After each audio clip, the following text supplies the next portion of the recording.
So this is the new RTX 4090, and according to Nvidia, this is supposed to be the fastest, the most amazing, ultimate GPU that you can possibly get your hands on. And to be honest, they're not really wrong there. So I've tested 23 different games on 3 different resolutions, and I'm not gonna go and spoil the results right away, but I actually don't remember the last time I was this impressed with a graphics card and with the performance leap it made in one single generation. But there are also other things to talk about today, like their new DLSS 3, for example, how much power it pulls, how warm does it get, and is it really noisy? So without further ado, let's just begin. This video is brought to you by Seasonic and their Prime TX power supplies. These fully modular, high-quality power supplies are extremely efficient. They are very quiet due to their new hybrid fan control that stops the fans completely under 40% load.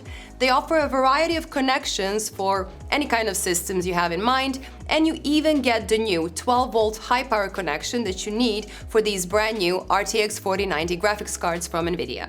They range from 650 watts all the way up to 1600 watts for the biggest enthusiasts out there, and as a nice bonus, you get a cozy 12-year-long warranty. Check them out using the links in the description below. The RTX 4090 Founders Edition is a massive card. It is about 30 centimeters long, it is 3 slots thick, and it weighs around 2.2 kilos. It has an improved heatsink and fan design, but other than that, it actually looks very similar to the last year's model. It uses a lot of metal, it feels very sturdy, and it still has that flow-through design, so you do want to make sure that your case has some free space and some airflow on the top of your GPU. It uses the new 16-pin 12-volt high-power connector, so you only have a single cable to deal with, and you get a splitter that converts 4 8-pin PCIe cables to one of these new ones. But this splitter is actually quite short, so if you want a longer one that is easier to cable manage, you should check with your power supply brand, because Seasonic, for example, that I'm using for testing, and also several other brands, will send you these extra cables if you already bought a capable power supply from them. And on the back, you get a single HDMI 2.1 connection, and you get 3 DisplayPort connections. Now, if you look at the specs, the Ada chip looks pretty impressive. It has a lot more cores than previous RTX 3090 cards, it has more RT and Tensor cores, and it runs at significantly higher clock speeds. It again has 24 gigabytes of GDDR6X memory, which seems more than enough, and it has a TDP of 450 watts, which is a bit more than the 3090, but similar to the 3090 Ti. But I'll talk more about power consumption a bit later. So I've tested these RTX 4090 cards against the fastest Nvidia GPU that I have, which is the 3090 Supreme from MSI, as well as the fastest AMD card that I have, which is the RX 6900 XT. And I'll put the full specification of my test bench in the description down below if you want to know a bit more about that.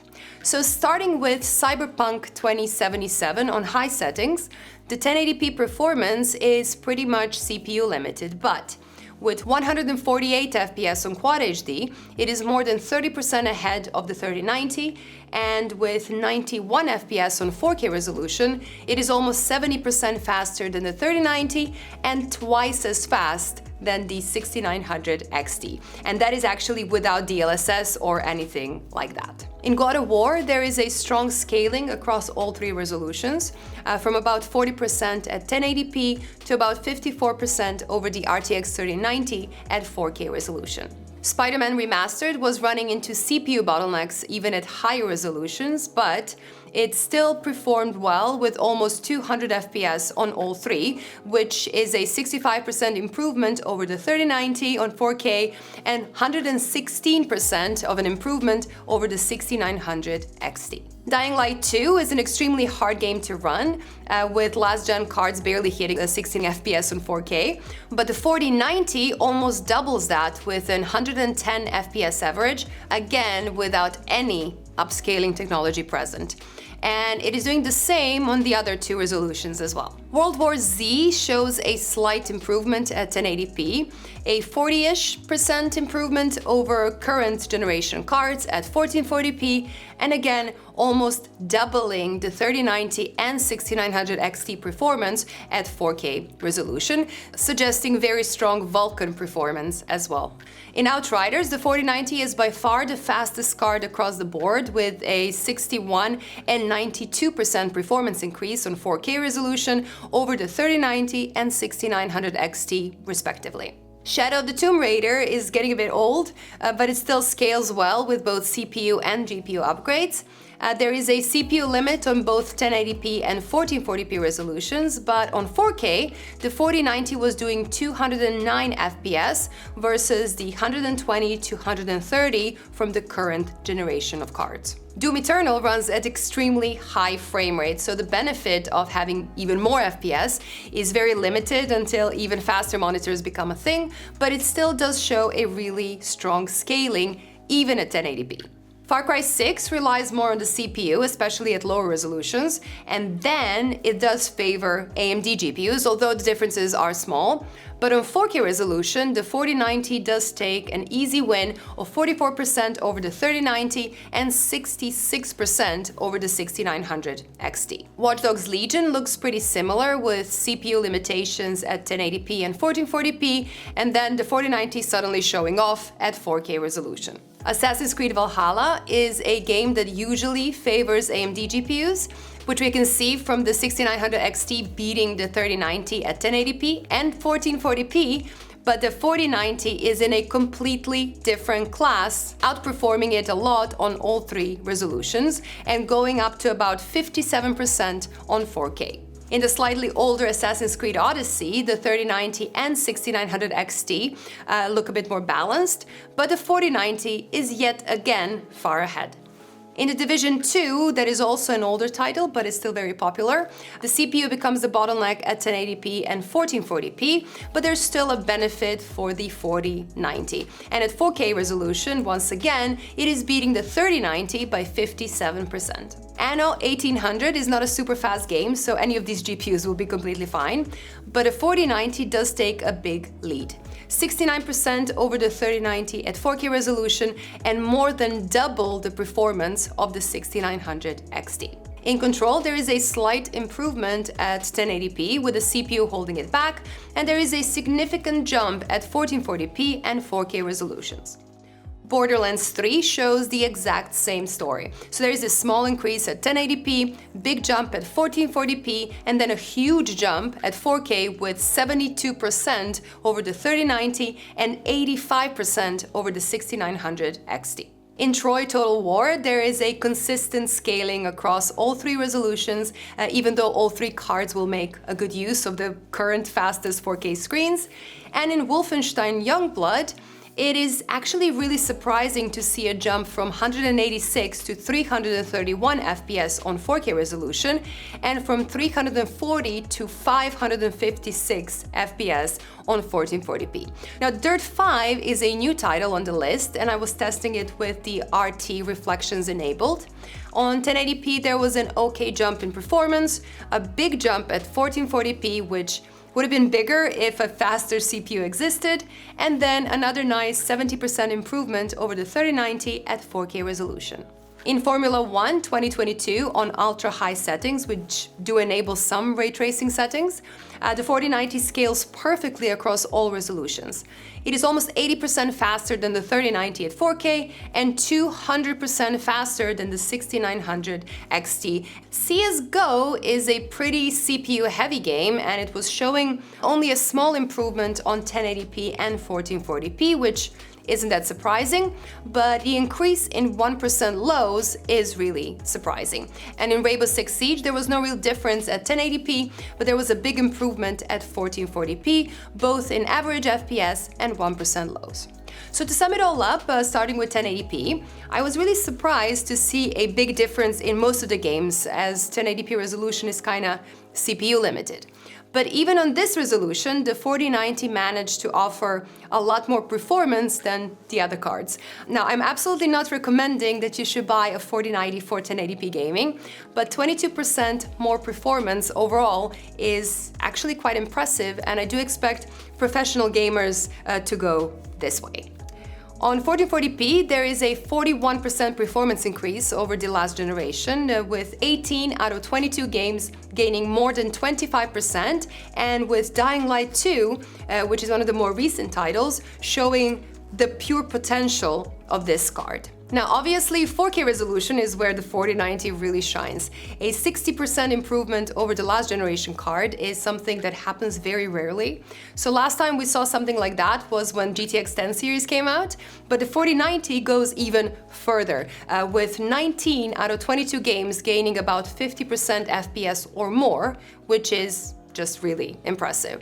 And keep in mind, this was compared to the overclocked third-party RTX 3090 Supreme that already performs a few percent higher than the 3090 Founders Edition. But when compared to the RX 6900 XT on 4K resolution, the 4090 leads by an average of 87%, with a lead of 60% or more in 19 out of 22 games. And all of this was done without any upscaling technology. So let's see what happens when we enable ray tracing and DLSS. So in Control, high refresh rate 4K gaming with ray tracing is now completely doable, although we did hit a CPU limit at 1440p and 1080p resolutions. Wolfenstein once again scales extremely well and is probably a very good showcase for Nvidia's next generation of RT and Tensor cores, with this 4090 doing anywhere from double to 2.5 times the performance of the 3090. Before, if you wanted to play Cyberpunk 2077 on a 4K resolution, you would have to turn DLSS on and ray tracing off. But now you can comfortably enable both and still have a very smooth experience. It should be even better with the upcoming RT Overdrive mode, but that wasn't really ready in time for testing. Dying Light 2 with RT and DLSS on quality mode again showed an impressive performance increase, going from 57 to 104 FPS on 4K, which is about 83% more. While Shadow the Tomb Raider shows a nice improvement, it also kind of shows a challenge for Nvidia and their current generation of DLSS, because it was actually hitting the CPU limits even on 4K resolution, and the same goes for Watch Dogs Legion. It is still a significant improvement over the 3090 on 4K, but the CPU is clearly holding them back.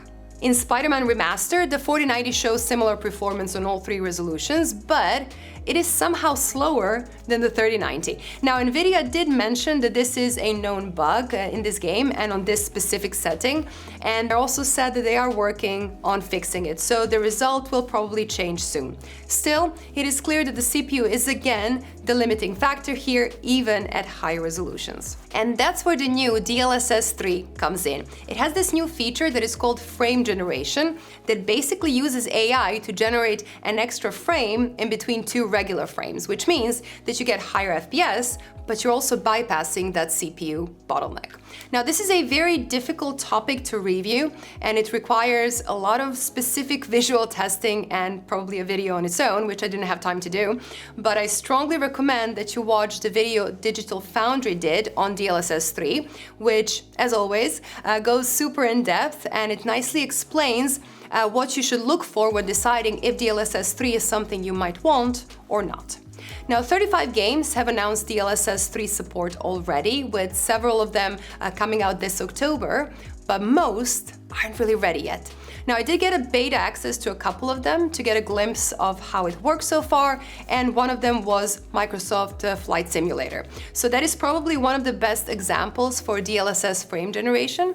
It is extremely CPU bound on any resolution. So with RTX 4090, we got about 80 FPS average on 4K native. If we turn DLSS on without frame generation, it doesn't really do anything, but turning frame generation on basically doubled the average FPS and 1% lows. Now, there is a latency penalty, but it is pretty small, and on a fast 4K OLED TV, getting 120 FPS stable looks smoother than turning the setting off. And image quality-wise, I cannot really tell what is rendered and what is AI generated. So most of the downsides that Digital Foundry discussed in their video, using Spider-Man as an example, just doesn't apply to this game. On 1440p, the result was very similar as expected. I also looked at the Formula 1 2022 game, and this is a much faster game and it really benefits from a higher frame rate. But it is also very heavy to run with all the graphics settings on high, hitting only 87 FPS on native 4K resolution. Now, turning on DLSS without frame generation shows a nice increase, going up to 147 FPS average and 104 1% lows. It also gives a latency improvement of about 12 milliseconds. So the overall experience is actually much better with the DLSS on than without. But turning frame generation on gives a smaller FPS improvement than the flight simulator, and the latency is similar to running native 4K, but it is a step back from just having the super sampling part of the DLSS enabled. Now, on a 4K 120Hz TV, it is hard to notice the performance benefit, and then I'm kind of more tempted to take the 11 milliseconds latency improvement over the slightly better 1% lows. Now, Cyberpunk 2077 falls in between these two games. On one hand, 111 FPS average with 90 FPS 1% lows does feel nicer than 72 FPS average with 57 1% lows. But you're also lagging a frame or two in latency, so you can go either way. It is a medium pace, so you'll have more time to look at graphics details. But again, I personally found the non-frame generated runs slightly more comfortable on the eyes. So Nvidia still has some work to do here, but on the other hand, it is also very early to judge it now based on a couple of beta phases.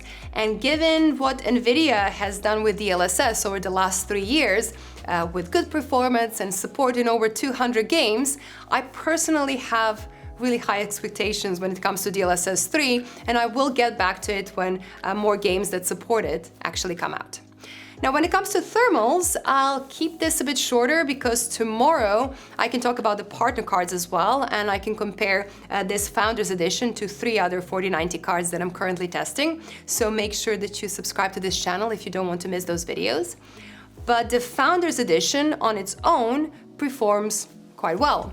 Under load, the GPU cores hold at about 65 degrees Celsius, with the memory and the hotspot being just under 75 degrees, with 42.1 decibels at 50 centimeters distance. It isn't the quietest card there is, and I do expect bigger partner cards to be less noisy, but it is also not that loud. If you do mind the noise, you can actually just tune the fans down a bit, given the thermal headroom this card has.